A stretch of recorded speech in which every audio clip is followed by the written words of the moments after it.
Hello everyone, I'm so happy to see you back. I'm so happy to see you guys practicing the videos. That really makes my heart warm. Thank you. Keep coming back.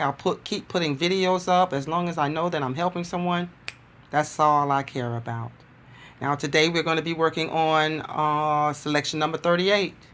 This is going to be jury charge at 160 words per minute, and the subject is payment for services. So let's get started.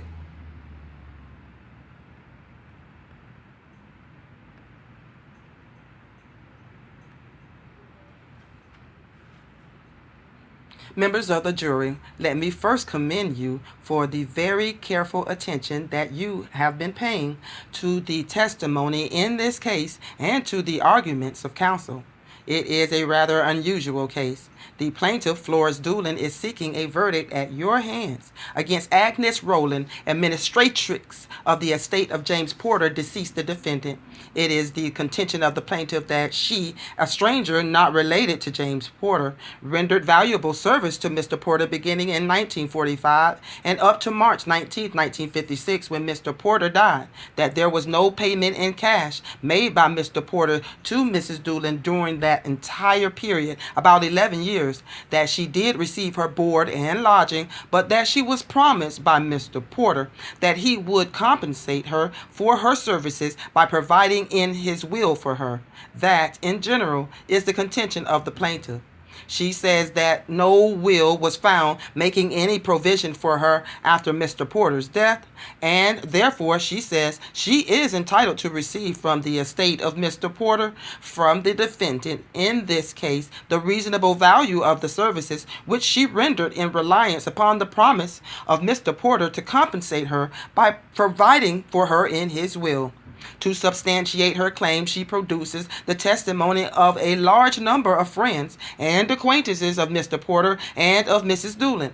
It isn't necessary to review in detail all of the evidence submitted by these various witnesses, but it is sufficient to summarize that testimony with regard to the services rendered by Mrs. Doolin in the following brief sentences. It is admitted in the pleadings that beginning June 15, 1945 and up to February 1st, 1946, the plaintiff, at the request of James Porter, acted as his housekeeper and cared for his sister, who was ill and incapacitated. It is also admitted in the pleadings that $35 per week was the fair, reasonable value of the services rendered during that rather short period. Mrs. Doolin, according to the testimony, continued to act as the housekeeper in the various homes to which Mr. Porter moved to from time to time. She did all the housework, cook, cleaned the house, did a lot of extra work in the way of taking care of apartments which were rented to tenants in the house which they occupied as their residence, and also in the other house which they occupied as their residence, and also in the other house on 6th Street which was owned by Mr. Porter that was rented out.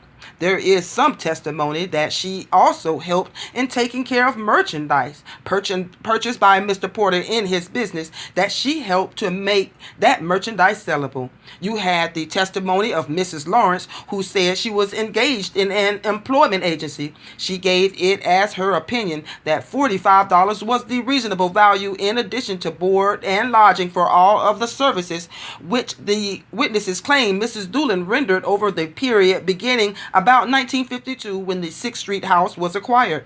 This is a suit in contract.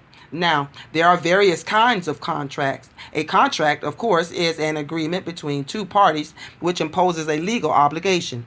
It can be an express contract where one agrees to render services and the other agrees to accept those services and to pay for them. There you have an express contract. And there can be a contract implied, in fact, where there is no expressed agreement, but where the intention is clear from the conduct of the party. One renders services, and the intention to pay by the recipient of the services can be reasonably inferred from all of the circumstances. That is an implied contract, a contract implied in fact. Then you have a contract which is implied in law, which is the kind of contract that the plaintiff claims exists in this case. She does not say, and none of the witnesses say, that Mr. Porter ever expressly or implied agreed, in fact, to pay Mrs. Doolin the reasonable compensation for her services. But she says he did expressly agree that he was going to provide for her in his will so that she would be compensated for her services. And because he failed to provide for her in his will, because there is no will found which makes provisions for her to compensate her for her services, she says the law implies, out of equity and justice and reason, that she ought to be able to sue the estate of the decedent for the reasonable value of her services. Therefore, the law implied a contract. A contract implied, in fact. All right. I hope you do this well. I hope that wasn't too fast for you. I hope you got it all down.